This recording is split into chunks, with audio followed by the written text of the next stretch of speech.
Okay, perfect. Well, thank you for coming. Today we're going to be talking about surviving the holidays. As much as I love this time of year with all the joy and the cheer and the Christmas lights.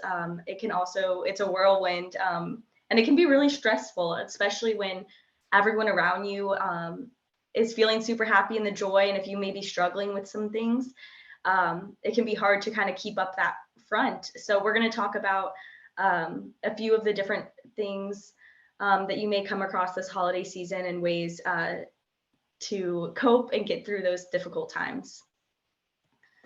So what we're going to break down in this presentation is how to deal with unhappy memories or grief during the holidays.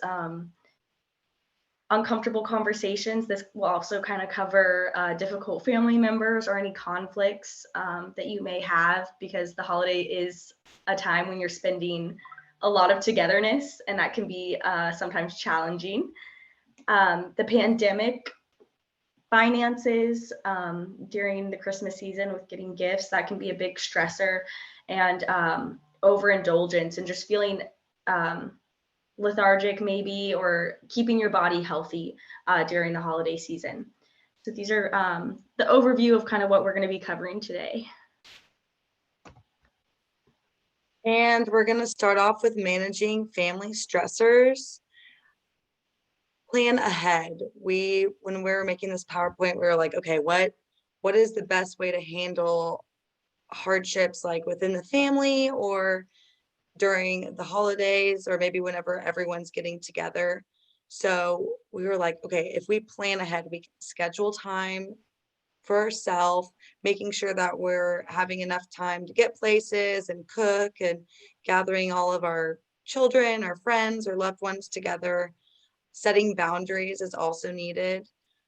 If this means like only going to a family event for a few hours, or maybe only participating in certain parties. Keeping expectations realistic is another one. If you're hosting a party, let's say, for example, and maybe realistically having just a few dishes and not trying to make something like super elaborate, or like having really high expectations for the party to go super well, or maybe everyone's happy. There might be, some downfalls with other family members. And then having a buffer. So by having like our buffer, we meant by like having a family member maybe go to a party with you, or maybe even a boyfriend or a friend going to a family gathering with you, someone that like really understands the family dynamic, or what's going on within the friend group, that can be there to support you.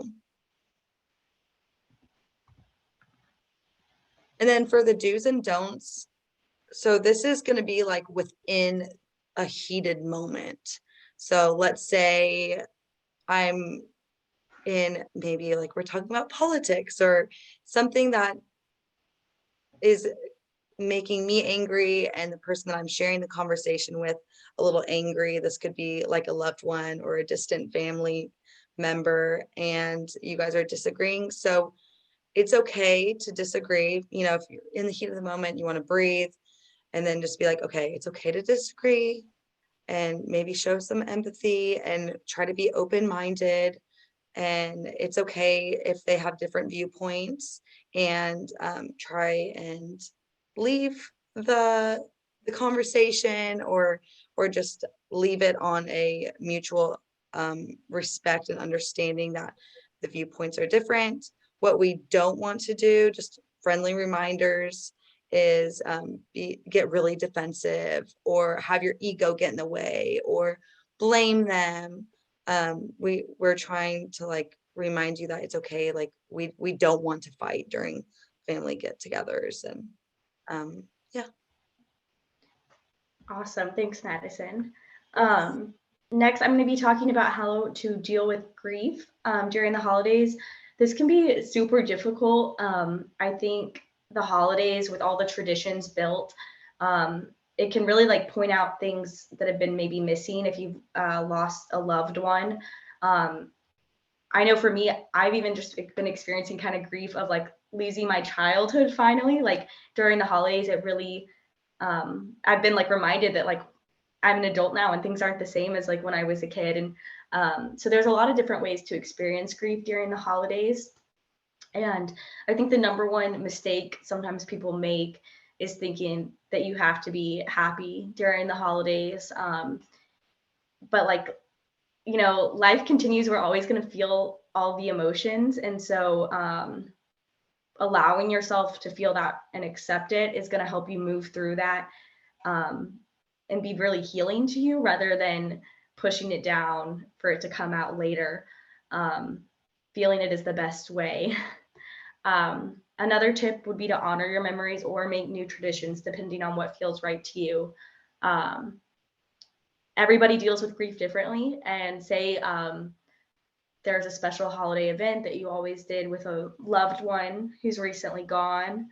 Um, for some people, it's going to feel right to continue that memory, and that tradition, even without them, to honor them. And it's going to bring that feeling of closeness and love.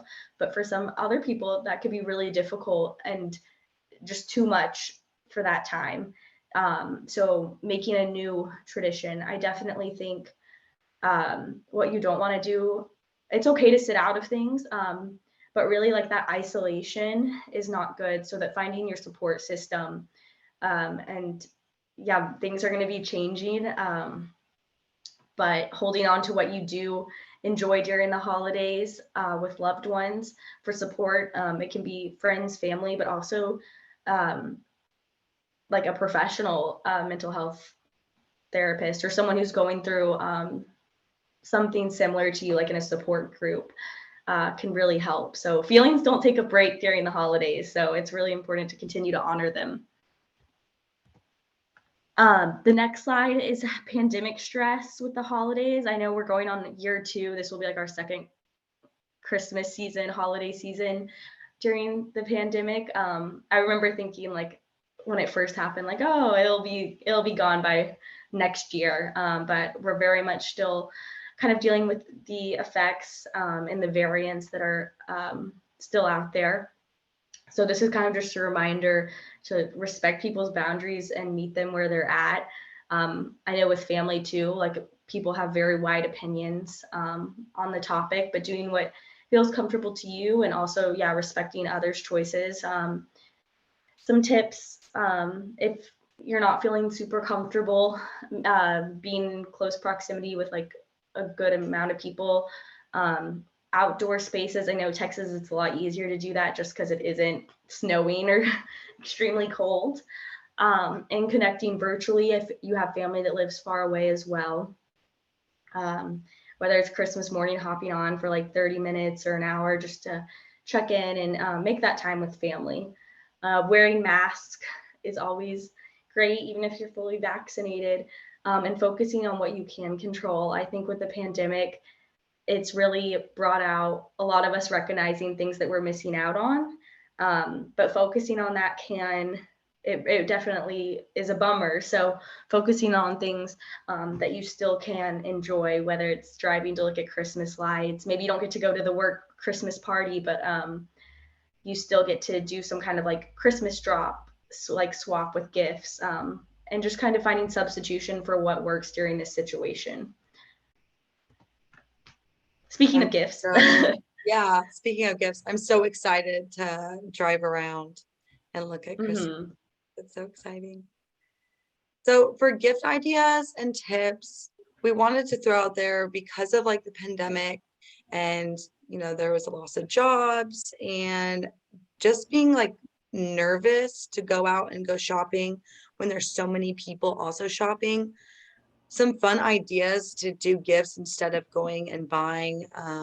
Amazon, amazing, ordering and having it shipped to your house, or even like ideas that don't even cost anything. So it's like getting a piece of paper and maybe doing some art, like play up your strengths. Can you make a song for somebody? Are you good at baking? Maybe you want to bake someone cupcakes or banana bread. Those are always awesome gifts.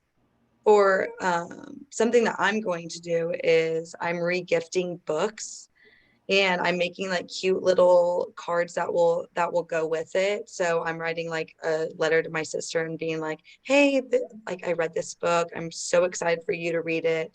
This is why I'm giving it to you. And then wrapping it really cute. So I have about, well, I would say about 4 or 5 books I'm re-gifting, but it's like a really cute idea and I wanted to share with you guys. Also doing white elephant or uh, gift swap. That's fun. So if you're having like a family or friend gathering and you don't want to buy for each an individual person, that's what we're going to do for our Christmas party. We are not going to do the whole gift thing, but we're going to make a gift or have a small gift, and then we're going to do a white elephant. And that's also really fun because it's like an activity you can do with your loved ones or friends. Also giving quality time or an experience. So maybe this is, oh, sorry. Oh, yes, fun game. Giving someone quality time or an experience. So this could be me inviting my sister, like, hey, do you want to go to a museum with me? And that would be like a gift, is like gifting an experience, or even like taking someone out for ice cream. And instead of like having something to remember them, like, oh, that was given to me for Christmas, it was like having a memory, like, oh wow, that was like a really awesome time seeing all the artwork at the museum, and that was a good Christmas gift. Awesome. I love the book idea. That's awesome. Thank you. And my last slide is get rest over the holidays. We have a few days off for our holidays, and it's just a really big reminder, instead of trying to pack in all these parties and stay up and go shopping and run ourselves tired, is to get rest. And getting rest or catching up on mental health looks different for everybody. So for me, it might be sleeping in and relaxing, and for Peyton, maybe she wants to get up and go for a walk every morning and read her book every single morning. So it always looks different.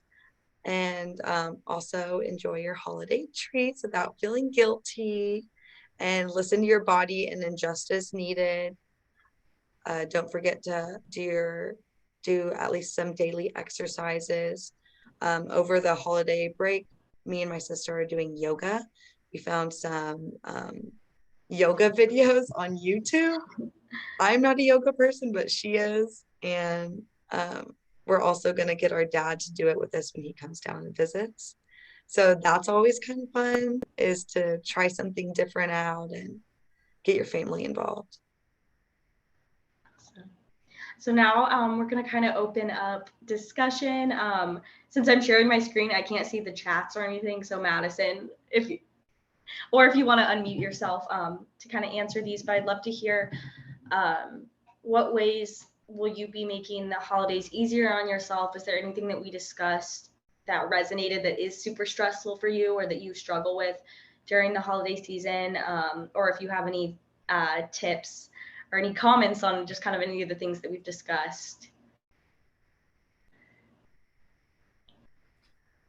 We have in the comments that there's a white elephant game party. Mm-hmm. Yes, that was scheduled like 5 months ago. while we were planning, because we have people coming in from Virginia and Alabama, and that was one of the things we talked about to make it fun for everybody, because we played that game before and it's a lot of fun. Yeah. And so one thing, well, my husband does a lot of the cooking, and he cooks really well. So not only am I going to be helping him, but he's also gotten his children who live here in San Antonio to come help with the food and in preparation. I love that. It's a great way to get family time, and then also just kind of setting boundaries. Like, I can't do this all by myself. Like, I need help, and that can lower the stress levels and, like you said, increase that family quality time. That's great. Now, some people do have to work, but we understand, so they can't come here until I think the 23rd. And let's see what else. Well, I started decorating because I mean I believe in the decorations and I like to see all the reds and greens and the golds and all that. So Yeah. I started uh, grabbing things and creating things the day after Halloween. I love Well, that. because I don't like stressing myself out. Yes. I don't like rushing. So can actually I enjoy did your like decorations that I way. did like one little project at a time. And now I'm done. I mean, and it's helped me for sure. Yeah. Mm-hmm. What And about it you, Bethany? stretches out the holiday season if you Yeah. start early. What about you, Bethany? Well, our library staff are doing the white elephant gift exchange, but we have a theme for it this year. It's something you can bake or grow. So Oh, I that's never had nice. a theme before, so it's kind of fun. Yeah. Right. I like that idea because it can I really do feel too. like overwhelming when you don't know where to start. Like, what are Yeah. people going to enjoy? But like, one, food is always a good option. But that's nice to have a theme. I've never thought about doing that. Yeah. Mm-hmm. And kind of your idea with the books that you've already read. We're kind of playing off that a little bit. My husband's giving his mom 2 books that he's read before, and he's not a huge reader, so it's kind of funny how much he enjoyed those books. So he wants his mom to read them so they can talk about them together, and I was like, that's really nice. So I love anything that. that you love, yeah, it's kind of fun to give to someone. And I'm also going to freeze cookie dough for the first time, I think, and then bake it right like the day before or something. So y'all wish me luck. I'm not sure how that's going to turn out, but Yeah, you'll I have to like let us yes. know. Yeah, I'm sure it's gonna be definitely. I'm sure it'll be good. I don't know if it will be as good, but kind of like Celeste said, like kind of do things earlier so you can actually Mhm. enjoy Christmas. Yeah. Yeah. Awesome. And then our last slide. If anyone wants to contact us, I think that we have another presentation coming up with you guys soon, but this is our contact information, how you contact us. Our grant is ending at the end of January. Okay. So Okay. Oops. Yeah, because y'all have done several presentations throughout the year here.